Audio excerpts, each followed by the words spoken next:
Nastavni centar postrojen za vašu smotru. Prisutni svi slušalci, raportira komandant nastavnog centra Đidić Šalić.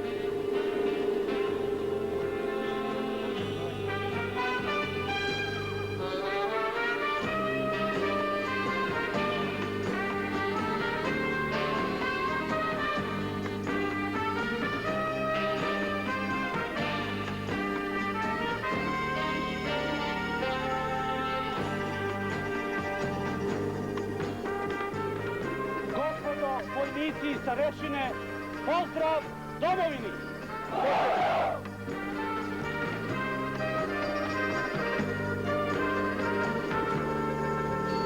Gospodo borci, gospodo starješine, imamo čast da u našoj zoni odgovornosti 4. korpusa armije Republike Bosne i Hercegovine boravi naš komandant, armijski general Rasim Delić, sa jednim osnovnim zadatkom i ciljem sagledavanja stanja u zoni odgovornosti 4. korpusa armije Republike Bosne i Hercegovine, preduzimanja mjera za prevazilaženje problema i unapređenje borbene gotovosti naših jedinica. Ja se u ime boraca i starješina 4. korpusa armije Republike Bosne i Hercegovine najsrdačnije zahvaljujem našem komandantu i nadam se da će posjeta našeg komandanta dati nam podstrek za daljnje vojničko ustrojavanje naših vojničkih kolektiva i podizanje borbene gotovosti naših jedinica na što veći nivo, za daljnje oslobađanje naše nam jedine drage domovine Republike Bosne i Hercegovine od agresora, bilo s koje strane on to dolazi. Drago mi je što se nalazim među vama. Najljepše ovako izaći na teren, doduše posebno kad kiša ne pada. Pogledati ovu obuku na terenu, jer budućnost zemlje je u našim rukama, odnosno u vašim rukama. U rukama pripadnika armije Bosne i Hercegovine. Sve ovo što međunarodna zajednica čini, posebno ovi posljednji potezi, pokazuju da ona nema interesa da pomogne i da legalnim i legitimnim organima države Bosne i Hercegovine obezbijedi da se očuva državni integritet Bosne i Hercegovine. Sve što je postignuto do sad na političkom planu proizvod je vojnih aktivnosti armije Bosne i Hercegovine. Vi danas koji počinjete obuku ovdje, obuku izviđačko-diverzantskih jedinica, morate znati da je u vama ta snaga u ovakvim jedinicama ovakvog profila, da povedu oslobodilačku borbu na ovim prostorima, na prostorima Bosne i Hercegovine. Jer onaj dio oružane borbe, odbrambeni dio oružane borbe, ja mislim da je za nama. Dolazi vrijeme oslobodilačke borbe kada su ofanzivne aktivnosti prevashodne. U ofanzivnim aktivnostima prednost imaju smjeli ljudi, obučeni i osposobljeni da se ubacuju u dubinu, da se time kompenzira ono što nama nedostaje, a to je razlika u nivou naoružanosti u odnosu na srpskog agresora. Prema tome, od vas i ovakvih jedinica mi ćemo tražiti da pođete i djelujete ofanzivno. Da bismo to obezbijedili, mi ćemo preduzeti mjere ono što je sa našeg aspekta, ono što sam ja već pokrenuo, a to je poboljšanje socijalnog statusa boraca.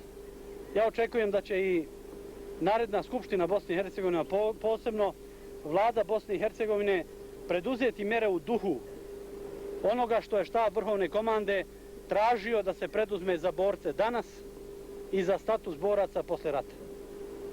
Vi ste upoznati sa sadržajem tih zahtjeva koje je štab Vrhovne komande poslao, mi ćemo u tome istrajati. Imamo u ovom momentu podršku i vlade i predsjedništva Bosne i Hercegovine. Mi moramo istrajati da ta podrška se materializuje kroz one institucije organa vlasti do posljednje instancije. To moramo istrajati zarad ove borbe, a ova borba stvara nam i održava državu ne samo za ovo vrijeme, nego za buduća pokoljenja. Prema tome, još jednom, želim vam sve najbolje na ovoj obuci. Želim vam puno uspjeha u daljem toku vođenja oružane borbe i želim da na prostore Bosne i Hercegovine što prije dođe mir. Ali pravedan mir, to je želja svih nas. Hvala vam.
sam požaran i inače sam ovdje na obuci. Tako. Jel ovdje izabrani ovi iz brigade vojnici koji... Jesu, ovdje su došli na obuku najbolji ovi, što su najbolji vojnici, što su dosta postizali najbolje rezultate i tu smo na obuci da se obučimo i da istrajemo u borbi protiv neprijatelja. Ja, dobro, ja znam ovu jedinicu, pratim evo već 2 godine. Ne znam da li si ti od početka u njoj bio i na Igmanu i... Jesam, skoro sam svukud išao na ove terene i nadam se da ću i dalje. Samo je trebate malo ojačati, da bude malo više vojnika. Ima nas dovoljno. Dobro, dovoljno je, ali treba da budete još jači. A znamo kvalitete jedinice i ja se nadam da kroz ovu obuku prođete još, uključujući sve ove ostale i kad se malo srodite, jer vi ste ipak bili na neki način autonomni. Sad treba jedinstveno djelovati, mada kao udarna snaga ovog korpusa vi morate biti ti koji ćete probijati. Ja mislim ta jedinica potom poznata bila. Još do sad je puno je dobrih rezultata, do sad postizala, nadam se da će i budući. Želim ti sve najbolje. Hvala, gospodine. Reci, kako je jedinstvo među borcima? Dobro je, do sad je vrlo dobro. Među svim borcima. A uslovi života? Pa dobro, ima malo poteškoća, ali to će sve prevazići se. Eto i to.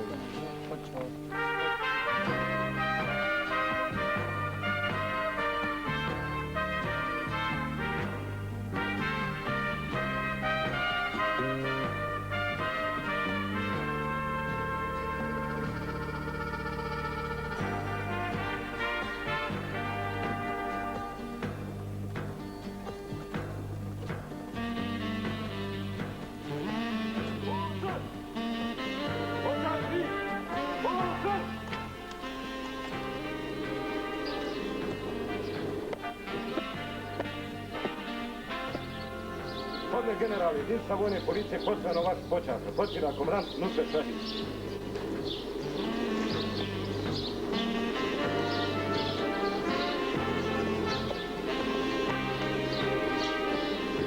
Gospodo vojnici, pozdrav domovini!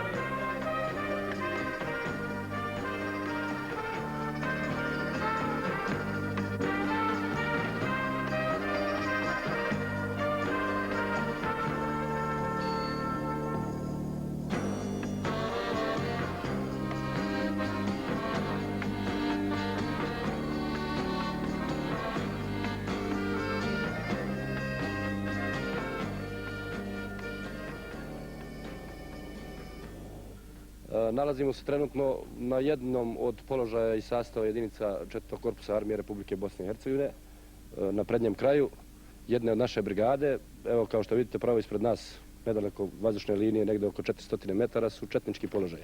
Dalje je planina Velež, pozadi nas je grad Mostar i lično smatram da borci i starješine armije Republike Bosne i Hercegovine shvatili su u potpunosti situaciju nakon implementacije i sporazuma koji ste potpisali vi sa gospodinom Rosom, vojnog sporazuma, šta znači braniti Mostar sa druge strane, odnosno šta treba poduzimati i koje mjere i korake konkretno treba poduzeti kako bismo zaštitili grad Mostar od eventualnih četničkih iznenađenja za napad na isti grad.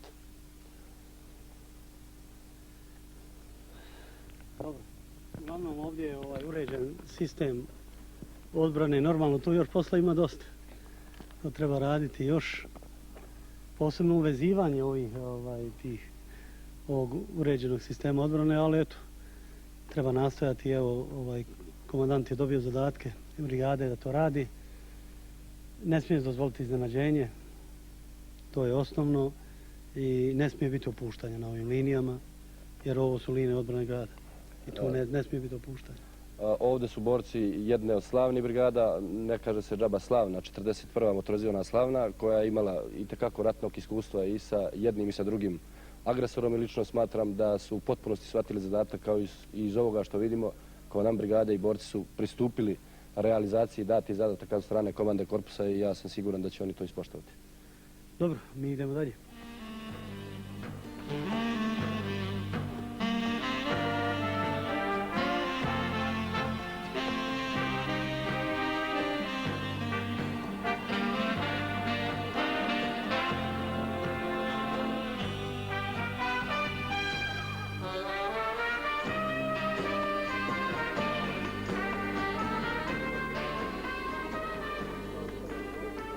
Trenutno se nalazimo na jednom od položaja koji drži 41. motorizovana slavna i očito je da su borci generale spremni da izvršavaju sve naredbe koje se postave pred njih, bez obzira na koju stranu i na kojem teritoriju Bosne i Hercegovine.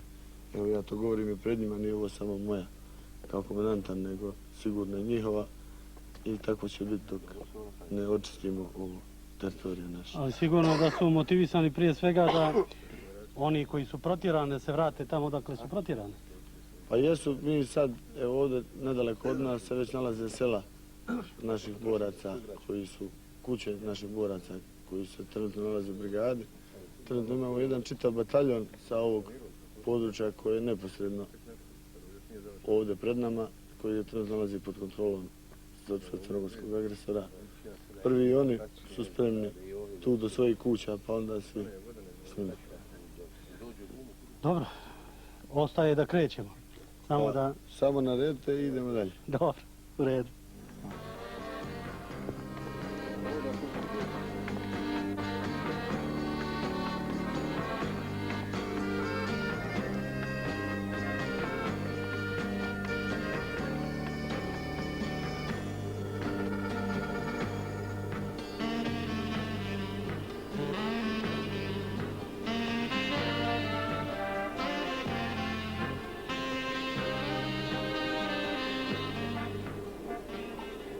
Momentalno se život odvija poprilično povoljno poslije svih ovih strahota koje je Mostar preživio. Dobili smo određene količine struje, snabdijevamo se sa minimalnim količinama vode, ali isključivo na desnoj obali grada Mostara. Međutim, radimo intenzivno sa međunarodnim organizacijama i na pregovorima našeg komiteta u Vakufu i u Međugorju sa civilnim organima vlasti da što prije dođe do funkcionisanja svih civilnih uslova i normalnih uslova za život. Možemo reći da hrane ima momentalno u gradu dovoljno, da ulazi jedan dobar dio humanitarnih organizacija je dotjerao jednu količinu hrane koja bi izbjegla prehranjivanje grada Mostara, međutim još nije otvorena komunikacija puta M17. Još se od strane HVO-a dolazi do sprječavanja komercijalnih roba, pa nismo u stanju otvoriti prodavnice i priuštiti stanovništvu normalnije usluge življenja. Međutim, pregovori su u toku. Jučer je bila posjeta gospodina Košnika, administratora Europske uprave i nastavak pregovora očekujemo u Briselu početkom juna mjeseca. I sa njegove strane smo dobili garancije da će učiniti sve da u Europskoj zajednici objasni koje strahote, kakav je to stravičan urbicid i etnocid doživljen u gradu Mostaru i da će učiniti sve od strane Europske zajednice da se što prije poprave uslovi života, da se utiče na povratak stanovništva na ove prostore, inače da se uspostavi mir, jedan pravedan mir u gradu Mostaru. Mostar, kao što vidite, nije podijeljen na lijevu i desnu obalu. Mostar mi kontrolišemo i većim dijelom desne obale. On je odbranjen u ukupnoj teritoriji koji čini u suštini stari grad Mostar.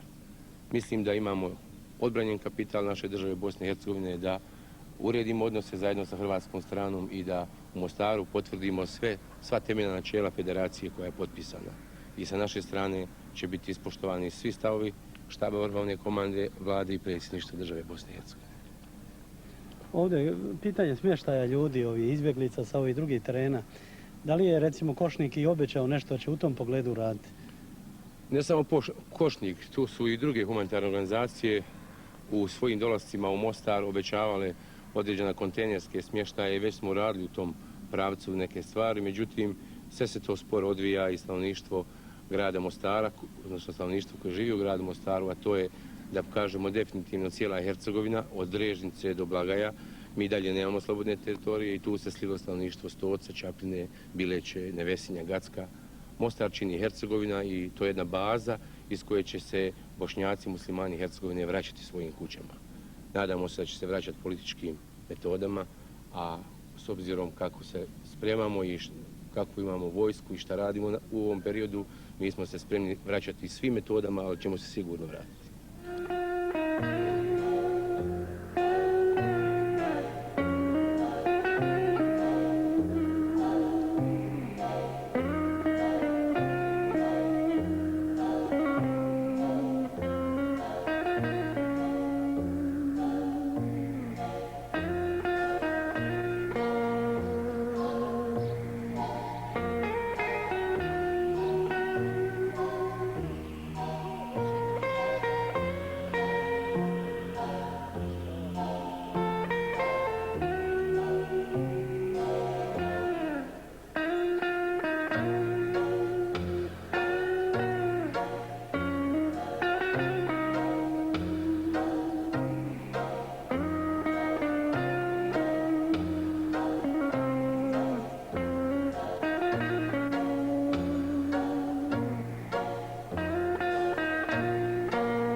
Da sam na neki način pogođen svim ovim što sam vidio kad sam vidio razrušeni Mostar, ali jednovremeno ponosan na ove ljude koji su ga branili. Ove ruševine znače ne srušen grad, nego održano dostojanstvo, hrabrost i postojanost ovih ljudi. Te ruševine odaju priznanje prije svega ovim borcima, ovim ljudima sa ovih prostora, njihovu privrženost državi Bosni i Hercegovine. Prema tome, odraz su i ponosa, i dostojanstva, i čast. I kao takve ih prije svega nosim u srcu. A sve ono što sruši može se napraviti, ali dostojanstvo i čast je opstalo na ovim prostorima. U tom kontekstu treba gledati i ove razgovore što sam imao danas, kad je riječ o ovim razgovorima sa organima državne vlasti. Nije tu bilo nekih uopštenih stvari. Riječ je bilo o konkretnim potezima koje treba vući da Mostar spremno dočeka ovu upravu koju treba da uvede Europska zajednica. U tom kontekstu s moje strane i od strane komandanta korpusa bit će puna saglasnost i izvršavanje obaveza koje bi armija u tom pogledu imala. Mi ćemo u tom pogledu pružiti sve da ta uprava da maksimalno ono što može dati Mostaru, da se on vrati onom svom starom izgledu, uz jednovremeno obezbeđenje pune borbene gotovosti jedinica na ovim prostorima koje ne trebaju i ne smiju dozvoliti da bilo ko ponovo pokuša ugroziti bezbjednost ovih prostora. To je kratko ono što smo razgovarali i mislim da će to rezultirati prije svega sa naše strane izvršavanjem onih obaveza koje armija ima i mora ispuniti prema organima državne vlasti. I ovdje treba to posebno potencirati, da je tu jedna apsolutna saradnja što je potpuno normalno, jer je riječ o ljudima koji su čitav ovaj tok rata proveli u armiji Bosni i Hercegovine. Oni osjećaju puls armije, znaju da je to institucija koja je očuvala i ove prostore i oni su u toj instituciji bili. Prema tome to je jedno puno jedinstvo koje samo treba poželjati. Doduše jest u ovakvim prilikama, ali to je garancija da će iz ovih prilika brzo da se izađe.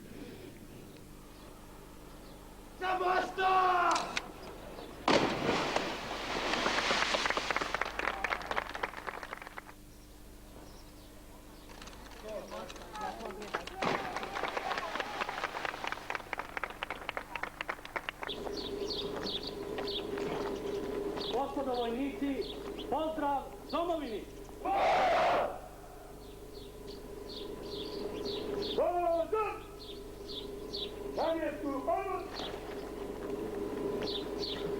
Ni izdaleka rat nije pri kraju. Ono što vas zanima, i to sigurno jeste motivisani, to je da se vratite tamo odakle ste protjerani. To je interes i motiv svih naših boraca, jedinica, a posebno onih koji su u sličnoj poziciji kao što ste vi. Ovo što vama sada kažem, to mogu komotno i uvijek prenosim recimo krajišnicima, borcima iz istočne Bosne, koji su također u poziciji da se moraju boriti za povratak na svoje ognjišta. Sve ovo što nam propovijeda međunarodna zajednica, ja baš kažem propovijeda, nema nikakve garancije. Oni još uvijek nemaju nikakvog mehanizma da bilo šta, čak i ako donesu, provedu. 50 godina koje je provela Europa u miru je otupila mehanizme međunarodnih institucija. Oni nisu spremni da oštrije nastupe i da upotrebe silu, izuzev tamo gdje su ekonomski zainteresovani. Znači u Bosni nisu spremni da upotrebe silu. To nama mora biti jasno. U svim pregovorima koji se vode mi možemo računati na ono što držimo, gdje dođe naša noga i što kontroliše naša vojska. To smo do sada također ostvarili. Ja vas podsjećam da recimo unazad godinu dana niko nije ozbiljno ni realno računao da će uopšte ostati Bosna i Hercegovina. Jedno vrijeme se počelo govoriti o 3 republike, etničke, muslimanska, ali ono muslimanska to je manje više pro forme, računalo se na podjelu Bosne i Hercegovine dolinom Bosne i Neretve.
Tokom obilaska komande jedinica 4. korpusa sagledao sam prije svega borbenu gotovost ovih jedinica, njihovu spremnost za izvršavanje borbenih zadataka. Treba reći da je postignut vidan napredak u jačanju borbene gotovosti, ustrojstvu jedinica na prostoru 4. korpusa, što je garancija da ove jedinice i ove komande mogu izdržati svaki napad agresora. Treba reći da je normalno posvećena posebna pažnja onim pravcima koje izvode ka Konjicu, odnosno ka Mostaru, i u tom kontekstu mogu reći da su jedinice koje su na tim prostorima osposobljene da zaustave napad agresora i na tim linijama vlada jedan čvrst borbeni moral koji opredeljuje borce ne samo da se brane, nego da idu i dalje oslobađaju privremeno zaposjednute teritorije koje su od 1992. okupirane od strane srpsko-crnogorskog agresora. Također treba napomenuti da je komanda korpusa i komandant korpusa da su učinili veliki napor na ustrojavanju jedinica, poboljšanju reda, discipline, odgovornosti za izvršavanje zadataka. Također je značajno napomenuti da je saradnja sa organima državne vlasti na čitavom prostoru 4. korpusa veoma dobra, što garantuje da i u buduće ovaj korpus i jedinice iz sastava ovog korpusa da će ići samo dalje i napredovati u izvršavanju svojih zadataka i u opredelenju ne samo da sačuvaju slobodne prostore u ovoj zoni odgovornosti 4. korpusa, nego da idu i na oslobađanje privremeno zaposjednutih teritorija. Kako je vaša procjena mogućeg daljeg razvoja situacije na tom prostoru?